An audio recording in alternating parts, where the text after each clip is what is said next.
어느 날 존이라고 하는 사람의 아들이 갑자기 쓰러졌습니다. 그래서 병원으로 데리고 갔더니 아들의 심장에 이상이 있었습니다. 지금 당장 심장 이식을 하지 않으면 생명을 잃을 수밖에 없다라는 얘기를 듣게 됐고요. 더 답답한 이야기는 자신의 어린 아들이 심장병으로 죽어가고 있는데 병원에서는 돈을 구해오지 않으면 심장 기증 명부에 이름을 올릴 수 없다라고 얘기를 했다는 겁니다. 자는 자신이 가진 모든 것들을 다 팔고 또 그가 다니는 교회에서도 특별 헌금을 하고 해서 돈을 모으기도 했는데 거액의 돈을 모을 수가 없었습니다. 그래서 존이 어떻게 했냐면 권총을 가지고 병원을 들어갑니다. 자신의 아들의 담당 의사를 인질로 삼고요. 자신의 아들을 심장기증 명부에 이름을 올리라라고 위협을 가합니다.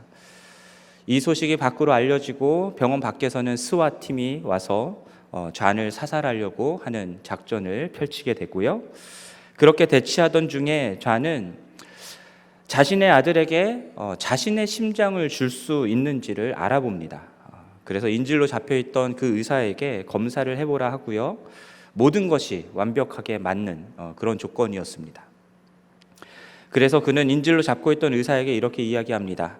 자신이 죽으면 자신의 심장을 자기 아들에게 이식해달라. 그리고 수술대 위에 올라가서 자신의 머리에 총을 겨누고 방아쇠를 당기려고 하는 순간 덴젤 워싱턴이라고 하는 사람이 주연한 존 큐라고 하는 영화의 이야기입니다. 너무 심각하게 들으셨죠, 여러분? 네. 뒷이야기가 그 방아쇠를 당기려고 하는 순간 어떻게 됐는가, 뒷이야기가 궁금하신 분들은 영화를 보시기를 바랍니다. 자, 이 아버지가 아들을 얼마나 사랑했나요? 자기의 목숨보다 더 사랑한 것이죠. 그러한 아버지의 사랑이 표현되는 여러 가지 방식들이 있을 겁니다. 아들을 위해서 열심히 일해서 돈을 벌어다 주는 것으로도 표현될 수 있고요. 아들이 원하는 장난감을 사줄 수도 있고 아들과 함께 시간을 보내며 놀아줄 수도 있고요. 여러 가지 방법으로 표현될 수 있지만 이 아버지가 아들을 위해서 보여준 가장 확실하고 분명한 사랑의 증거는 무엇입니까? 아들을 살리기 위해서 자기의 목숨을 내어 걸었다라고 하는 것이죠. 자기 심장을 내어주고자 했던 것만큼 이 아들을 사랑했다라는 겁니다. 오늘 본문 속에서도 아들 대신에 자신이 죽었기를 바라는 한 사람이 나오죠. 바로 다윗입니다. 우리 33절 말씀을 다시 한번 읽어봤으면 좋겠습니다. 화면을 보시고 함께 읽겠습니다. 시작. 왕의 마음이 심히 아파 문 위층으로 올라가서 우니라. 그가 올라갈 때 말하기를 내 아들 압살롬아, 내 아들 압살롬아, 차라리 내가 너를 대신하여 죽었다면 압살롬 내 아들아 하였더라. 자, 다윗이 자신을 반역한 아들 압살롬이 자신의 군대와 전쟁을 하던 중에 죽었다라는 소식을 듣게 되고요. 그 소식을 듣고서는 마음이 심히 아파서 문 위층으로 올라가서 내 아들 압살롬아, 내 아들 압살롬아, 차라리 내가 너를 대신하여 죽었다면 압살롬 내 아들아 슬퍼하며 절규하는 그런 내용입니다. 앞에 말씀드렸던 그 영화 속에 나오는 존이라고 하는 사람의 아들은 잘못한 게 없었습니다. 그냥 아팠던 아들인 것이죠. 그러나 오늘 본문에서 다윗이 대신하여 죽기 원했던 이 아들 압살롬은 아버지 다윗에게 엄청나게 큰 죄악을 저지른 아들이었습니다. 아버지를 반역하여서 자신이 왕이 되고자 했던 것이죠. 그럼에도 불구하고 다윗은 이 아들을 대신하여 자신이 죽었기를 바라며 슬퍼하는 모습을 보여주고 있습니다. 압살롬이 아버지 다윗을 반역한 배경이 사무엘하 13장부터 오늘 우리가 읽었던 18장 마지막 절까지 연결되어 나타납니다. 긴 내용이긴 하지만 그 내용들을 잠깐 나누겠습니다. 압살롬에게는 아름다운 누이가 있었습니다. 이름이 다말이었고요. 다윗의 맏아들이었던 암논이 이 다말을 사랑했습니다. 하지만 이 사랑이 잘못돼서 결국은 이 다말을 강제로 범하고 그리고 내쫓는 사건이 일어나게 되죠. 아버지 다윗이 이 소식을 들었을 때 심히 노했다라고 성경에 나와 있지만 아무런 조치를 취하지 않았습니다. 암몬이 잘못했다라고 말하지도 않고 암몬에 대해서 징계하지도 않았습니다.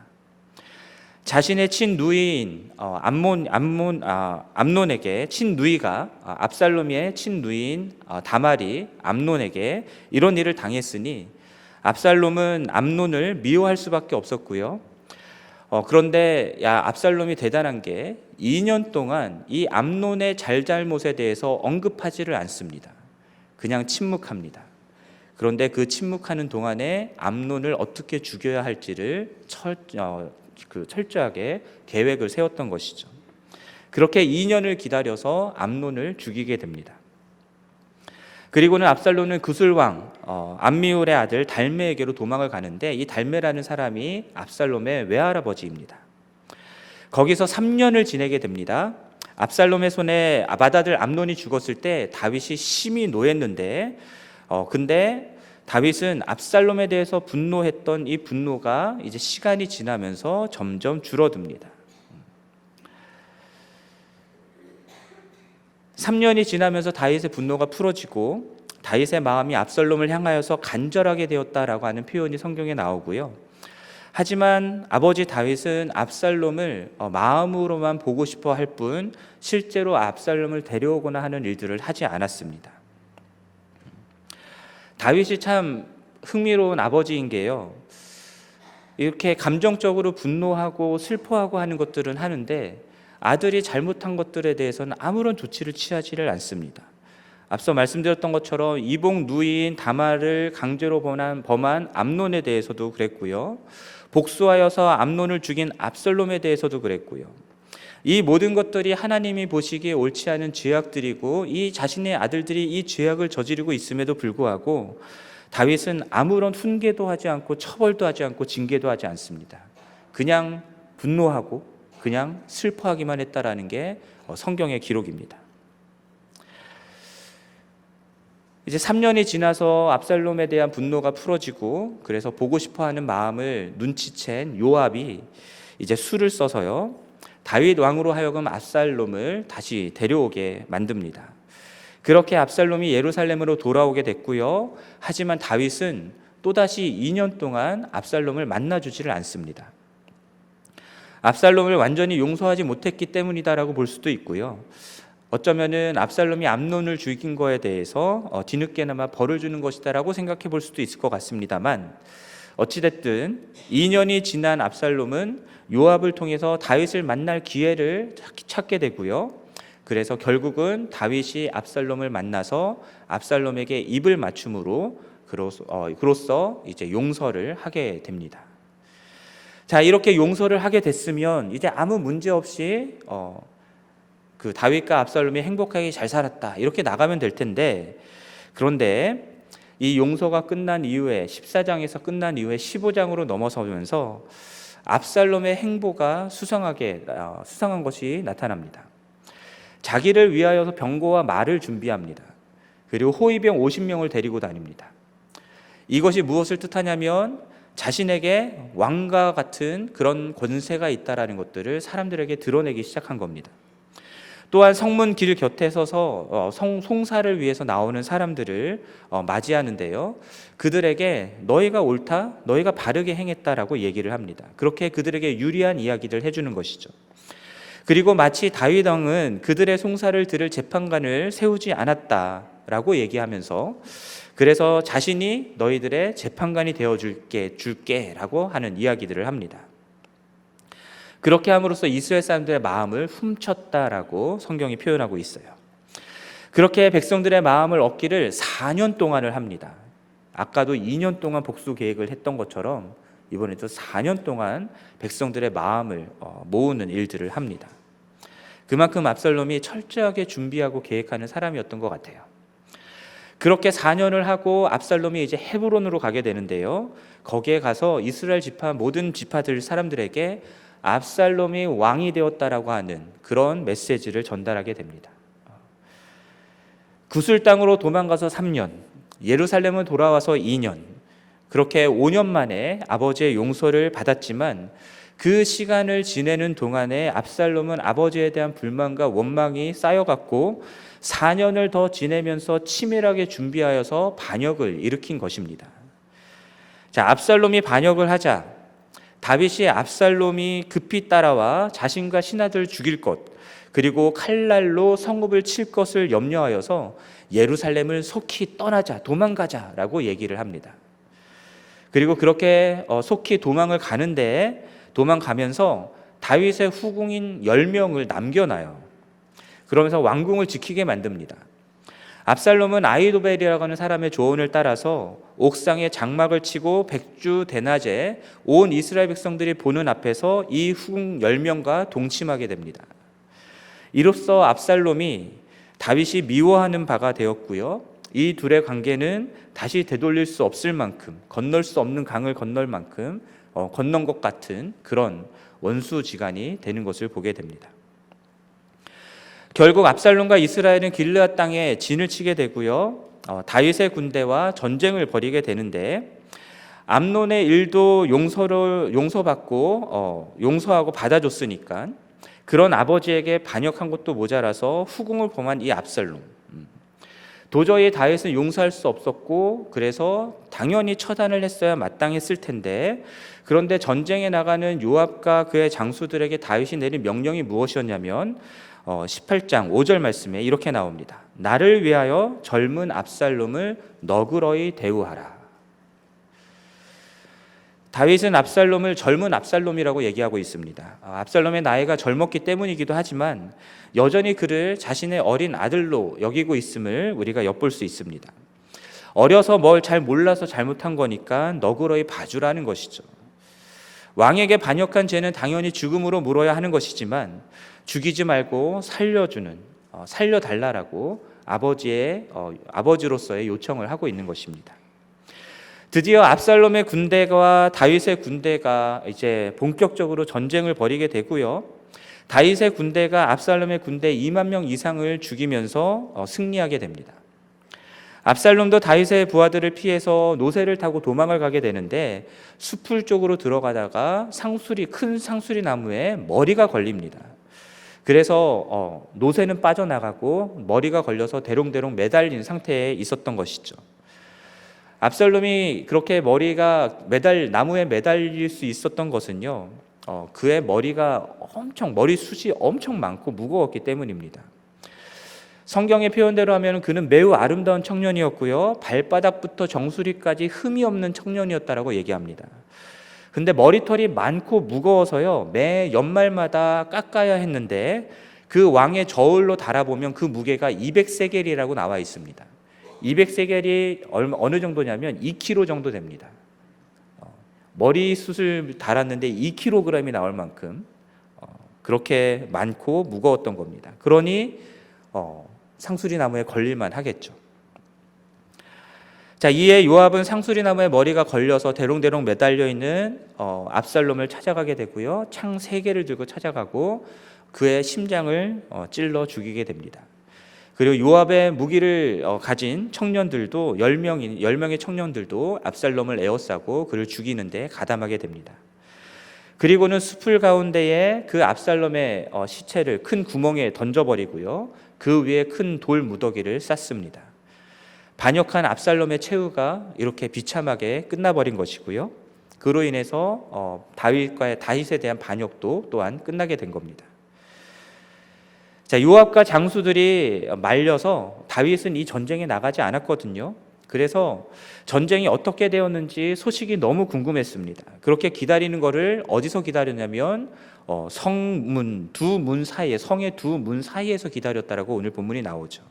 자기 방에서 기다린 게 아니라 성의 두 문 사이, 그러니까는 그 소식을 듣고 가지고 오는 사람을 가장 먼저 만날 수 있는 그 자리에서 기다리고 있었던 겁니다. 그만큼 초조하게 소식을 기다리고 있었던 것이겠죠. 그때 파수꾼이 외치는데 두 사람이 달려오고 있다라는 겁니다. 먼저 도착한 사람이 사독의 아들 아히마아스였고요, 그가 와서 전한 소식은 전쟁에서 이겼다라고 하는 소식이었습니다. 그런데 그 소식을 들은 다윗의 첫 반응이 무엇이었냐면 29절에 나오는데요, 젊은 압살롬은 잘 있느냐였습니다. 전쟁에 이겼다라고 하는 기쁨을 표현한 것도 아니고, 어떻게 전쟁에 이겼는지를 물어본 것도 아니고, 얼마나 많은 사상자들이 있었는지 물어본 것도 아니고, 그 어떤 것보다 젊은 압살롬의 안위가 궁금했고 걱정이 됐던 것이죠. 아히마아스를 이어서 구스 사람이 와서 소식을 전할 때에도 다윗은 또 묻게 되는데 32절에 또 묻습니다.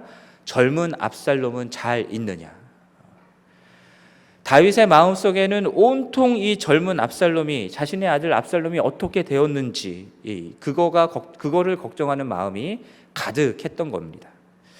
그런 압살롬이 죽게 되었다라고 하는 그 소식을 구스 사람을 통해서 듣게 됐을 때 다윗은 마음이 심히 아파서 내 아들아 내 아들아 5번이나 부르면서 내가 대신 죽었다면 하고 절규하며 슬퍼했던 것입니다. 오늘 사무엘하 13장부터 18장까지에 나오는 압살롬이 반역하게 된 배경에서부터 다윗이 압살롬의 죽음을 대신하여 죽었다면 하고 절규했던 내용까지 제가 말씀을 드렸던 것은 이 이야기 속에서 우리와 하나님 아버지와의 관계가 엿보이기 때문입니다. 압살롬이 아버지 다윗에게 반역한 것처럼 우리들도 하나님 아버지에게 반역한 죄인들입니다. 아담과 하와가 하나님이 금하신 선악을 알게 하는 열매를 따먹음으로 불순종하는 죄를 짓게 되죠. 그 불순종의 사건은 단순히 하나님의 명령에 불순종했다라고 하는 차원이 아니라 창조주이시고 모든 것들을 심판하시는 그 하나님의 자리에 내가 서겠다라고 하는 반역이었던 겁니다. 내가 선악을 판단하는 기준이 되고 그것을 판단하는 재판관이 되겠다라는 것이죠. 말씀드렸던 것처럼 압살롬이 반역을 꾀할 때도 어떻게 했었나요? 병거와 말을 준비하고 호위병 50을 데리고 다녔습니다. 왕과 같은 권력을 가진 자다라는 사실을 사람들에게 나타내기 시작했던 것이죠. 또한 다윗 왕은 백성들을 위한 송사를 들을 재판관을 두지 않았지만 내가 너희들을 위해서 재판을 해주겠다라고 얘기를 했습니다. 바르고 옳게 재판한 게 아니라 자신이 왕이 되려고 하는 그 욕망을 성취하기 위해서 사람들이 듣기에 좋은 말들로 재판을 했습니다. 그렇게 아버지 대신 자신이 왕이 되고 재판관이 되려고 했던 것이죠. 그것처럼 우리 인간들도 하나님 아버지 대신 자신이 자기 삶의 주인이 되고 왕이 되고 온 세상을 판단하는 주관자가 되겠다라고 한 것이기 때문에 하나님에 대한 반역죄를 저지른 죄인이다라는 겁니다. 그래서 우리의 죄인됨의 본질은 하나님에 대한 반역입니다. 하나님께 반역한 우리들에게 흔히 볼 수 있는 죄된 모습이 무엇입니까? 저는 이것을 사사기 21장 25절에서 찾는데요. 이렇게 나와 있습니다. 이스라엘의 왕이 없으므로 사람이 각기 자기 소견에 옳은 대로 행하였다. 바로 이 모습이 하나님에 대한 반역의 모습인 것입니다. 선악의 기준을 세우고 판결하는 왕이 없으니까 누가 왕이 되는 겁니까? 자기 자신이 왕이 되는 것이죠. 그래서 자기가 왕이니까 자기 소견에 옳은 대로 행하는 겁니다. 마찬가지로 하나님을 왕으로 모시지 않기 때문에 사람들은 자신이 선악의 기준이 되고 자기 생각과 자기 판단에 옳은 대로 행하는, 그렇게 하나님께 반역하는 죄를 범하게 되는 것입니다. 이것이 인간이 가지고 있는 죄된 본성이고요. 하나님이 인간을 창조하셨던 아담과 하와 때부터 지금까지 이어지는 죄된 모습이고요. 이러한 것들이 시대가 변화되면서 이제 포스트 모더니즘이라고 하는 시대를 살아가는 우리들에게 더욱더 분명하게 드러나고 있는 것 같습니다. 그래서 하나님을 모르는 사람들은 당연히 자기가 왕이 되어서 자기 소견에 옳은 대로 살아갑니다. 그런데 기독교를 믿는 사람들도 하나님의 생각과 하나님의 뜻이 무엇인지를 알려고 하지 않는 경향이 있습니다. 안다고 해도 힘들고 어려우면 안 합니다. 하나님 믿는 것조차도 나 편한 대로, 나 좋은 대로 믿는 모습들이 있고요. 이 모든 것들이 다 하나님께 반역한 죄인의 모습들이다라는 겁니다. 이러한 반역의 죄값은 죽음이죠. 압살롬은 반역한 죄의 값으로 죽임을 당했습니다. 그리고 모든 인간은 죄인이기 때문에 죽습니다. 다윗 역시도 이미 죽은 압살롬을 대신하여 죽었더라면 하고 말은 했지만 실제로 압살롬을 대신하여 죽을 수는 없습니다. 왜냐하면 다윗은 다윗 자신의 죄로 죽어야 하는 사람이기 때문입니다. 사실 다윗은 밧세바를 범하고 우리아를 죽이는 그 일로 인해서 하나님의 무서운 심판을 받게 되는데요. 이것이 사무엘하 12장 10절과 11절에 나옵니다. 하나님은 나단 선지자를 통해서 이 다윗이 범죄한 것에 대해서 두 가지 심판을 내리시는데 10절을 말씀, 12장 10절 말씀 보면은 칼이 다윗의 집에서 영원히 떠나지 않을 것이다라는 말씀을 하십니다. 11절에서는 다윗과 그의 집에 재앙을 일으키는데 내 눈앞에서 내 아내를 빼앗아 이웃들에게 주고 그들이 백주에 동침하게 될 것이다라는 말씀을 하십니다. 여러분, 압살롬에게 암논이 죽임을 당한 일, 그리고 압살롬이 자신에게 반역할 뿐만 아니라 백주대낮에 백성들 앞에서 후궁 10명을 범한 일, 그 모든 일들을 겪으면서 다윗은 바로 이 나단 선지자가 다윗에게 주셨던 나단 선지자를 통해서 다윗에게 주신 하나님의 심판이 임하고 있다라는 사실을 깨달아 알았을 겁니다. 앞서 말씀드렸던 것처럼 압살롬의 반역에 너무나 무력하게 빨리 도망가자 해서 예루살렘 성을 포기하고 도망갔던 것도요. 그리고 그 도망가던 중에 따라오면서 자신을 저주했던 시므이를 향해서 그냥 내버려 두라고 했던 것도 이 모든 일들 너머에 하나님이 계시다라는 것을 다윗이 알았기 때문이었고, 그리고 하나님의 심판이 지금 나에게 임하고 있다라는 것을 인정했기 때문이었습니다. 그렇기 때문에 다윗이 압살롬을 대신하여 내가 죽었더라면 좋았을 텐데 라고 그렇게 절규하고 슬퍼했던 그 마음에는요, 아버지로서 아들을 내가 대신하여 너무 사랑하기 때문에 대신하여 죽겠다라는 마음도 있었겠지만 아들 압살롬이 아니라 내가 심판을 받아 죽었어야 했는데 라는 마음도 있었을 것입니다. 다윗은 그러한 마음으로 오늘 본문 속에서 내 아들아 내 아들아 내가 죽었다면 좋았을 텐데 라고 절규하고 슬퍼했지만, 그러나 이러한 모습 속에서도 하나님 아버지의 마음이 엿보이는 것들이 있습니다. 먼저는 다윗이 사랑하는 압살롬을 죽이지 않기를 요압과 장수들에게 부탁했던 것처럼 하나님 아버지도 우리들이 죄악 가운데 멸망당하는 것을 원치 않으셨습니다. 마땅히 죽어야 하는 죄인이었지만 하나님은 그것을 원치 않으셨습니다.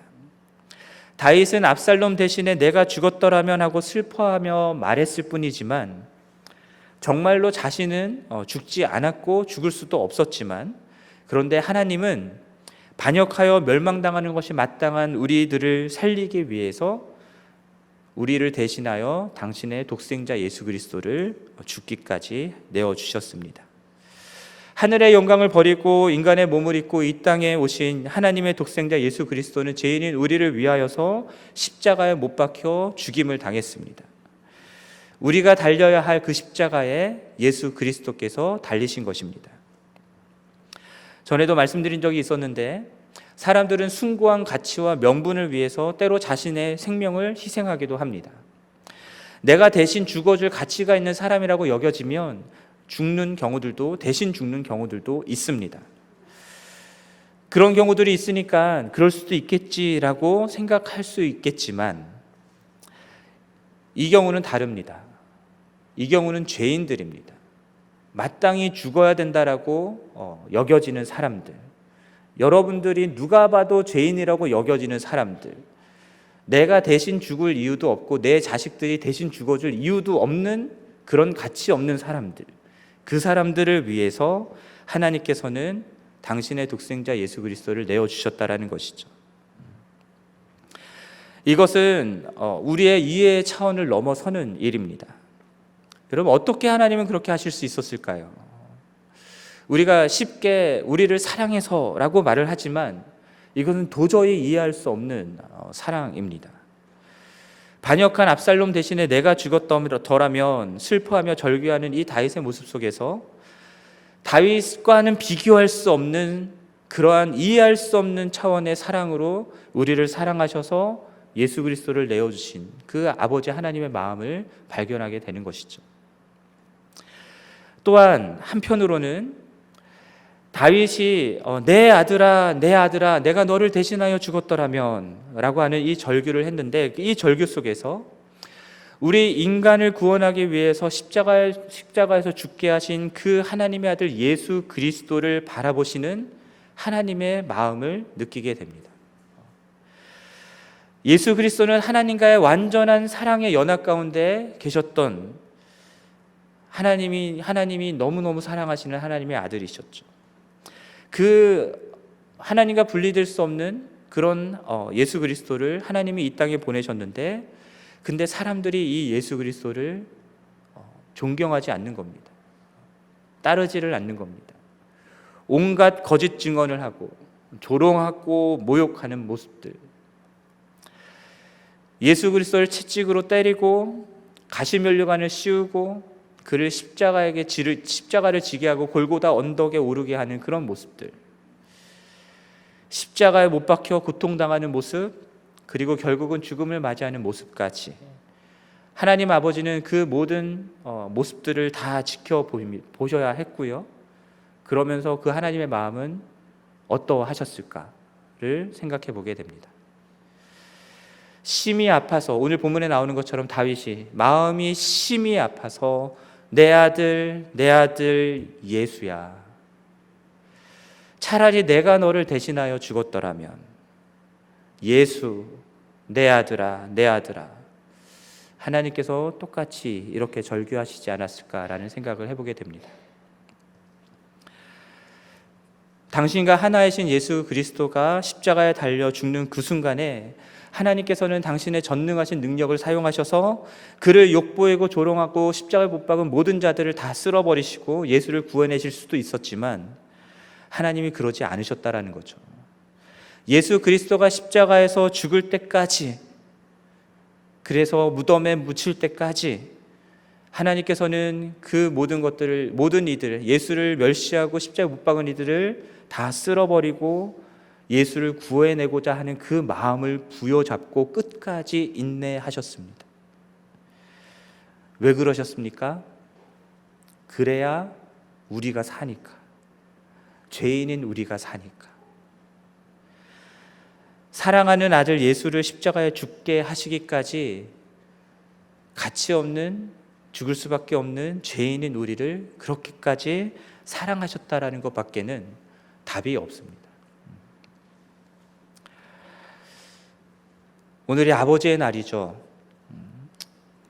아버지의 날을 맞아서 육신의 아버지와 함께 식사도 하고 하면서 감사를 표현하고 하실 거라 생각합니다. 아니면 또 돌아가신 아버지를 생각하고 기리는 그런 시간도 가지실 수 있으리라 생각합니다. 저희 아버지도 올해가 79살 되시는 해입니다. 저번에도 말씀드렸던 것처럼 제가 미국에 와서 사느라 벌써 17년째 대면으로 저희 아버지를 뵙지를 못했습니다. 그래서 저희 아버지를 생각할 때마다 참 불효자라는 생각을 하게 되는데요. 근데 저희 아버지와 함께했던 시간들 속에서 아버지를 떠올릴 때에 떠오르는 가장 강렬한 순간이 있습니다. 물론 그 순간에는 아버지가 계시진 않았어요. 제가 군대가 있을 때였고요. 논산훈련소에서 훈련받을 때였는데요. 어머니에게서 편지가 온 겁니다.